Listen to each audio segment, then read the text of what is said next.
ठीक है। तो यहाँ बक्सर में जो वाटरफॉल है ना, इसका नाम भी कर्मनासा ही है। ठीक है। उसके बाद कैमूर में गौर कीजिएगा, ये तेलहर कुंड है। ठीक है।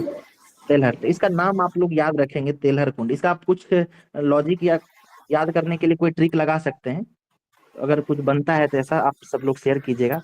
उसके बाद ये सर रोहतास हो जो है जाएगा। ना, जी जी बिल्कुल है ना। रोहतास का बहुत इंटरेस्टिंग है कि चार जो है सब यहीं पे है, चारों। दुर्गावती जो है वहां पे ना एक मंदिर है। ठीक है।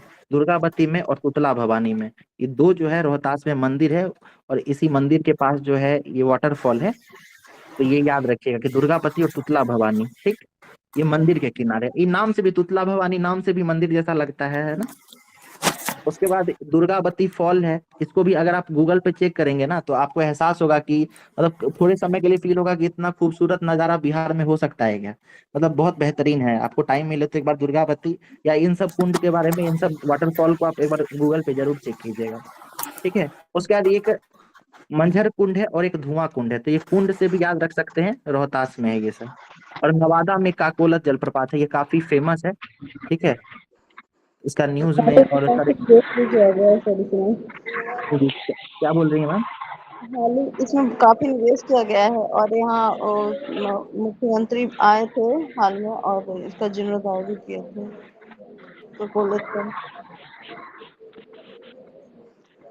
ये तो हमेशा न्यूज में ही बना रहता है, आपको पता चला। हम्म।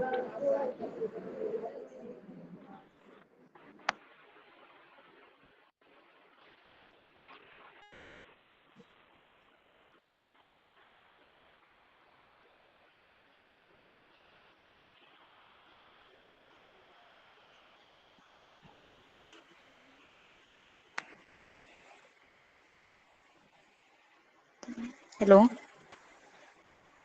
हाँ हेलो सर। हाँ, आवाज नहीं आ रही है sir. Sir voice problem. Screen भी नहीं शो कर रहा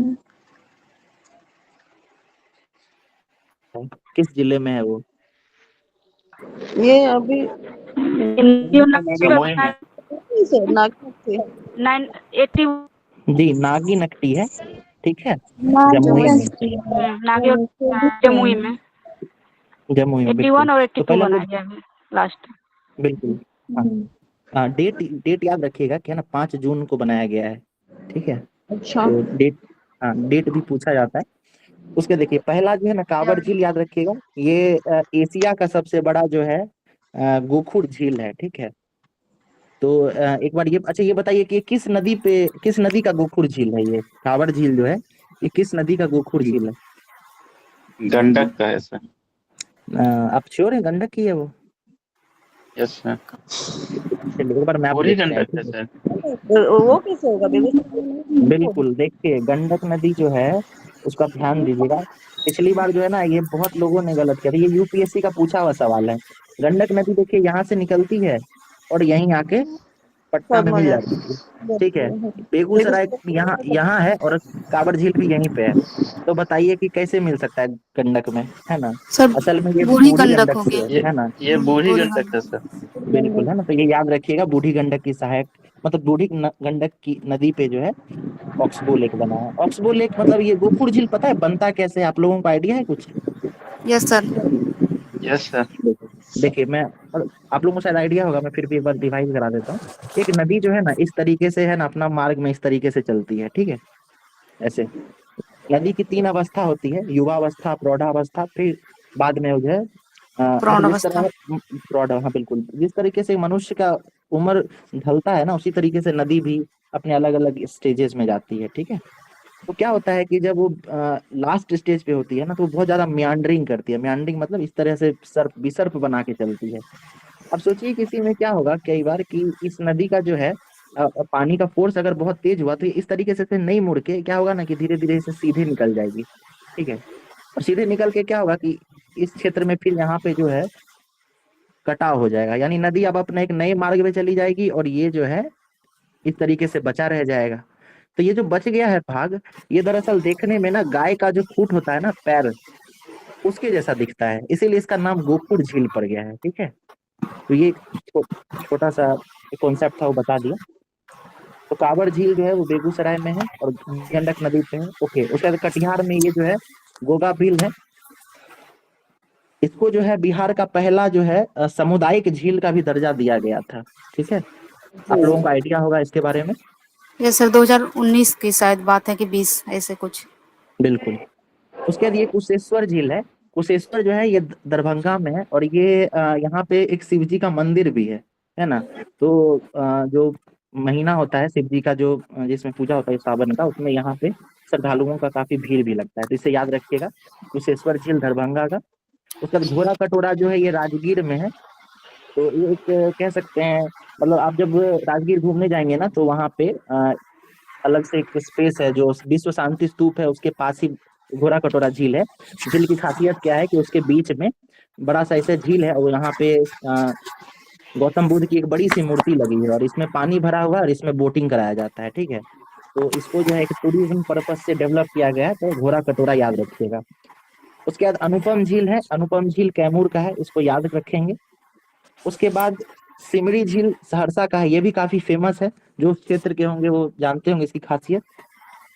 ठीक है, उसके बाद जगतपुर झील है, ये भागलपुर में है।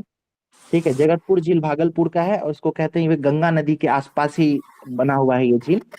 ठीक है, तो अभी जो भागलपुर में आपने सुना होगा कि एक बर्ड रेंजिंग फैसिलिटी शुरू की गई थी पक्षी विहार के लिए, तो वो जो है जगतपुर झील के आसपास ही बनाया गया था। ठीक है, उसके बाद मोती झील है। मोती से आप याद रख सकते हैं कि मोतिहारी का होगा ये। ठीक है, और मोतिहारी में एक पिपरामन झील भी है। ठीक है, पिपरामन भी मोतिहारी का ही है, ये भी याद रखें। और फिर एक बच जाता है सरैया मन, ये पश्चिम चंपारण का है, बेतिया का। ठीक है, तो एक बार इसको मैप पे देख लेते हैं। आइए, सबसे पहले बेगूसराय का देखे थे। बेगूसराय में कौन सा झील था? कांवड़ झील। कांवड़ झील है। ओके, इसके बाद नागी नकटी देखे थे, ये कहाँ है? जमुई में। ठीक है, उसके बाद कटिहार का गोगा बिल देखे थे, ये सामुदायिक झील था। ठीक है, फिर भागलपुर का देखे थे, भागलपुर में जगतपुर था। सहरसा का सिमरी है, सिमरी झील। दरभंगा में कुशेश्वर था। कुशेश्वर में देखिए नाम से ही ना ईश्वर जैसा कुछ है और इसको आप शिव जी से भी जोड़ सकते हैं, तो कुशेश्वर जो है ये दरभंगा में है। उसके बाद नालंदा यानी राजगीर में घोड़ा कटोरा है, गौतम बुद्ध के प्रतिमा के साथ इसको जोड़ा जा सकता है। कैमूर में अनुपम झील है, ये याद रखिएगा। उसके बाद पूर्वी चंपारण में मोती यानी मोतिहारी में मोती झील और पिपरामन, और पश्चिम चंपारण में सरैया मन। इस तरीके से जो है इसका झील भी आप लोग याद कर सकते हैं। यहाँ लिस्ट दिया गया है, इधर मैप में डिनोट कर दिया गया है, तो इसको भी याद किया जा सकता है आसानी से। उसके बाद एक और चीज देख लेते हैं, वन्य जीव अभ्यारण्य। ये भी याद करने रखने वाली चीज है, इसको भी देख लेते हैं एक बार। ठीक है, बिहार में कुल 12-13 जो है अभ्यारण्य है। ठीक है, देखिए इस मैप को अगर आप लोग गौर से देखेंगे तो यहाँ पे ध्यान से देखेंगे, जैसे आप ये देखिए वाल्मीकि और उदयपुर, यहाँ सिर्फ नाम लिखा गया है उदयपुर और वाल्मीकि का। लेकिन आप यहाँ पे गौर कीजिएगा, अगर कुशेश्वर को देखिएगा तो यहाँ पे साथ में एक ब्लैक कलर का कुछ बनाया गया है। ये जो जहाँ फोटो बनाया गया है ना ब्लैक कलर का, दरअसल ये एक पक्षी विहार है। ठीक है, पक्षी अभ्यारण्य जिसको कहते हैं। तो जहां जहां इस तरीके का ब्लैक कलर से बनाया गया है वो सब पक्षी अभ्यारण्य होगा। ठीक है, तो आगे देखते हैं। सबसे पहले देखिए वाल्मीकि टाइगर, मतलब वाल्मीकि जो है, वाल्मीकि नगर, ये बिहार का इकलौता नेशनल पार्क भी है। ठीक है, आप लोगों का आइडिया भी होगा इसके बारे में। उसके बाद एक उदयपुर करके है, ये भी जो है पश्चिम चंपारण में ही है। तो पश्चिम चंपारण में 2 हो गया, वाल्मीकि नगर और उदयपुर। उसके बाद दरभंगा में हम लोग कुशेश्वर देख ही चुके थे। ठीक है, तो कुशेश्वर जो है एक पक्षी अभ्यारण्य भी है, इसको भी याद रखिएगा। उसके बाद वैशाली में जो है, ये ध्यान दीजिएगा, इसमें सलीम अली के नाम से जो है एक पक्षी अभ्यारण्य है। सलीम अली पता है कौन थे? आप लोगों का आइडिया है कुछ? वहाँ पक्षी जनक यस सर, पक्षी के डॉक्टर थे। पक्षी विशेषज्ञ बिल्कुल, थे। बस पक्षी विशेषज्ञ थे। ठीक है, उन्हीं के- वर्ड्स थे। उसको वर्ड्समैन कहते हैं ना सर? बिल्कुल बिल्कुल, बर्डमैन ऑफ इंडिया कहते हैं। अच्छा ये बताइए कि सलीम अली नेशनल पार्क कहाँ है? भारत के किस राज्य में स्थित है सलीम अली नेशनल पार्क? गोवा में है। गोवा में। ओके, जम्मू कश्मीर में भी एक सलीम अली के नाम से है, यस सर, एक जम्मू कश्मीर में भी है एक। है ना? लेकिन दोनों में याद रखिए। डिफरेंस है कुछ। बिल्कुल बिल्कुल, एक नेशनल पार्क है और एक बर्ड सेंचुरी है। ठीक है ना? सर हाँ, तो इसमें थोड़ा कंफ्यूजन है, कहाँ पे नेशनल पार्क है सर और कहाँ पे? नेशनल पार्क जो है ना, एक बार चेक कर लीजिएगा, मुझको लगता है कि जम्मू कश्मीर में ही नेशनल पार्क है। हाँ, एक जम्मू कश्मीर में एक हाँ और फिर एक गोवा में, लेकिन दोनों बिल्कुल। में मुझे कंफ्यूजन आ रहा है कि क्या कहाँ पे है। हाँ देखिए, झील भी है, आरती सलीम आरती झील ये करके। कंफर्म की है। हाँ, पर देख लेंगे इसको जब इंडियन ज्योग्राफी देखेंगे ना तब, ठीक है। ओके, फिर रोहतास में देखिए, रोहतास और कैमूर इन दोनों को मिला के जो है ना, यहाँ पे कैमूर वन्य जीव अभयारण्य है, ठीक है। तो दरअसल ये दोनों जिले में फैला हुआ है, तो ये याद रखिएगा, रोहतास और कैमूर। उसके बाद गया में जो है गौतम बुद्ध वन्य जीव अभयारण्य है। तो गया और गौतम बुद्ध का तो संबंध है ही, है ना, इनको ज्ञान की प्राप्ति गया में हुई थी, तो इसे याद रख सकते हैं। नागी नक्टी अभी जमुई में हम लोगों याद किए ही हैं, इसके लिए कोई दिक्कत नहीं है। उसके बाद मुंगेर में भीम बांध है। जब हम लोग कुंड याद कर रहे थे तो मुंगेर में एक भीम नाम का वहां भी पढ़े थे, तो याद रखिएगा कि मुंगेर और भीम बांध जो है आपस में जुड़ा हुआ है, ठीक है। भागलपुर में विक्रमशिला है, इसको तो आप लोगों को याद ही होगा, इतिहास में भी ये काफी फेमस है ये, ठीक है। उसके बाद एक बच जाता है नालंदा का पंत वन्य जीव अभयारण्य, ठीक है। तो ये नालंदा वाला याद रखिएगा, नालंदा में राजगीर है, और राजगीर आप लोग अगर घूमने गए हैं उधर उधर बहुत सारा ऐसा मतलब क्षेत्र मिलता है, जंगल जैसा, पहाड़ी जैसा, तो वहां पे भी एक वन्य जीव अभयारण्य बनाया गया है। इस तरीके से बिहार का जितना भी वन्य जीव अभयारण्य था वो हम लोग देख चुके हैं, ठीक है। अच्छा, एक और जो है बिहार का दूसरा राष्ट्रीय उद्यान बनाने की जो है बात चल रही है, वो कहाँ पे बनाने की बात हो रही है, कोई आइडिया है सर आप लोगों को? कैमूर कैमूर कैमूर कैमूर में, हाँ बिल्कुल, कैमूर में। कैमूर में जो है प्रस्तावित किया गया है, ठीक है। यहाँ पे भी नेशनल पार्क आपको शायद सर देखने नेशनल पार्क जम्मू कश्मीर में और बर्ड वाला है सर गोवा में। गोवा में, बिल्कुल गोवा में एक ही नेशनल पार्क है, ठीक है, और उसका नाम है मुझको ठीक से याद आ रहा होगा तो उसका नाम मुरैना है, मुरलेन या ऐसा कुछ है, ठीक है। मोरलेन है, मोरलेन। मुरलेन है ना, मुरलेन में 1 मिनट है, 1 मिनट दे देंगे ना तो मैं आपको बता ही दूंगा, वो 1 सेकंड रुक जाएगा।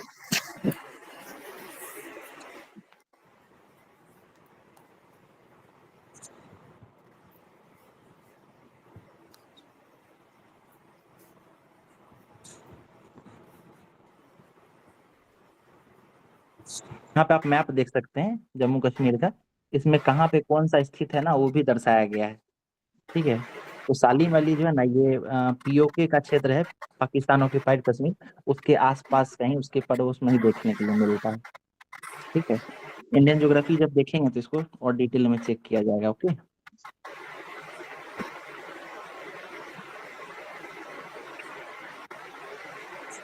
ठीक है, तो अब एक बार जो है ना, आज हम लोग थोड़ा मिट्टी भी पढ़ेंगे, लेकिन उससे पहले एक बार इसको रिवाइज कर लेते हैं, ठीक है, क्योंकि फैक्चुअल चीजें हैं, दिमाग से बार बार निकलता है। चलिए, हम लोग जलकुंड के बारे में देखे थे, कितने जिलों में जलकुंड फैला हुआ है ये बताइए, कौन कौन से जिले में है? 3 जिले में कौन कौन से जिला है? राजगीर, मुंगेर, गया। राजगीर, ठीक है। मुंगेर, गया। गया वाला कौन सा था आपको याद है क्या? एक ही था गया में, और उसका नाम क्या था? अग्निकुंड। अग्निकुंड। अग्निकुंड, ठीक है। मुंगेर में जो सब था वो माइथोलॉजिकल नाम से जुड़ा हुआ था, है ना? कहाँ होगा? मुंगेर। मुंगेर में मुंगेर। लक्ष्मण कुंड, मुंगेर मुंगेर। मुंगेर। है ना? ये सब जो है भीम बांध, ये सब वहीं पे है, ऋषि कुंड भी, ठीक है। अच्छा, बिहार का सबसे गर्म जल कुंड जो है उसका नाम क्या है? ब्रह्मकुंड, राजगीर। ब्रह्मकुंड, ठीक है। चलिए जलप्रपात देखते हैं, जलप्रपात के बारे में बताइए कि ये किन किन जिलों में फैला हुआ दिख रहा है? नवादा, जलप्रपात मुंगेर, तीन जिलों। बिल्कुल, वो तीन चार जिलों में ही फैला हुआ था, इधर के ही 4 जिले में आपको ये फैला हुआ मिल रहा था, भोजपुर में, बक्सर में, कैमूर में और रोहतास में, ठीक है। इधर बक्सर वाला याद करना बहुत आसान था। बक्सर से जो है, जी, बक्सर से जो है एक नदी बहती थी कर्मनासा, उसी के नाम पे जो है कर्मनासा जलप्रपात है, ठीक है। इसके बाद कैमूर में तिलहर है, ठीक है। भोजपुर में जियार कुंड है। उसके बाद रोहतास में 4 है, जिसमें से 2 मंदिर के पास बनाया गया है, ठीक है, तुतला भवानी और दुर्गावती। फिर बाकी एक मंझर कुंड और धुआं कुंड बच जाता है, ये याद रखेंगे। और काकोलत जो है ये अलग से है, नवादा में काफी फेमस भी है, ठीक है। ये टूरिस्ट प्लेस की तरह इसको डेवलप किया गया है काकोलत को। झील के बारे में देखे थे, जी बोलिए। कैमूर में एक करकट भी है ना, तिलहर एक करकट ऐसे। हाँ हाँ हाँ, ठीक बोलिए। कैमूर में। हाँ हाँ हाँ, ठीक, करकट भी है, करकटगढ़। वो लिखा नहीं गया, मिस हो गया है, तो याद रखिएगा आप। सर वो आया था प्रीवियस ईयर में क्वेश्चन। अच्छा, उसको अपडेट करेंगे, ठीक है, तो नोट्स के बता देंगे आप लोग। उसके बाद इसमें जो है हम लोग झील के बारे में देखे थे। तो पहला बेगूसराय में कांवड़ झील, नागी नकटी इंपॉर्टेंट है, ये जमुई में है। उसके बाद कटिहार में गोगाबिल देखे थे, ठीक है। सहरसा का सिमड़ी देखे थे। दरभंगा में शिवजी से इसको जोड़ के कुशेश्वर देखे थे। नालंदा में गौतम बुद्ध से जोड़ के घोड़ा कटोरा पढ़े थे, है ना। उसके बाद पूर्वी चंपारण यानी मोतिहारी से जोड़ के मोती झील और पिपरा मन पढ़े थे। फिर पश्चिम चंपारण से जोड़ के सरैया मन पढ़े थे। कैमूर में अनुपम झील पढ़े थे, ठीक है। और भागलपुर का जगतपुर झील पढ़े थे, ठीक है। उसके बाद हमने वन्य जीव अभयारण्य पढ़ा था। तो पश्चिम चंपारण में नेशनल पार्क है एक, जिसका नाम है वाल्मीकि नगर नेशनल पार्क, बिहार का इकलौता नेशनल पार्क है ये। उसी में एक उदयपुर भी है, ये याद रखिएगा। उसके बाद कैमूर और रोहतास दोनों में जोड़ के आप एक कैमूर नाम याद रखिएगा। उसके बाद गया में गौतम बुद्ध पक्षी विहार है। जमुई में नागी नकटी पक्षी विहार है। भागलपुर में विक्रमशिला है। उसके बाद मुंगेर में भीम बांध, ये पढ़े थे हम लोग जब कुंड के बारे में पढ़ रहे थे, तो वहां पे भीम के नाम से भी था एक, तो मुंगेर में भीम बांध है। बेगूसराय में कांवड़ झील है, ये पक्षी विहार है एक। कुशेश्वर दरभंगा में ये भी एक पक्षी विहार है। बरैला सलीम अली ये भी एक पक्षी विहार है जो वैशाली में स्थित है, ठीक है। इस तरीके से हम लोगों ने इसको भी एक बार रिवाइज कर लिया है। अब हम लोग जो है एक बार मिट्टी के बारे में पढ़ते हैं। इसे अगर कोई सवाल आपका है तो पूछ सकते हैं, झील से, कुंड से या वन्य जीव अभयारण्य से। सर संजय गांधी भी है ना पटना में? पटना में। तो उद्यान पटना है, में, वो तो देखिए वो तो आर्टिफिशियल है ना, उसको तो आर्टिफिशियल उद्यान है। है ना। हाँ, वो तो बनाया गया ऐसे टूरिस्ट पर्पस के लिए, है ना। ये सब नेचुरली बना हुआ है ना, ये सब जो नेचर के द्वारा बना है। हाँ बिल्कुल। जो बड़े लेके जाओ जो नीचे मिक्सर हो सब। तो अब मिट्टी को देखते हैं एक बार, ठीक है। देखिए मिट्टी जो आप यहाँ देख रहे हैं, इसमें गौर कीजिए कि इसमें दो मैप लगाया गया है, एक हाथ से बनाया गया है और एक जो है गूगल से डाउनलोड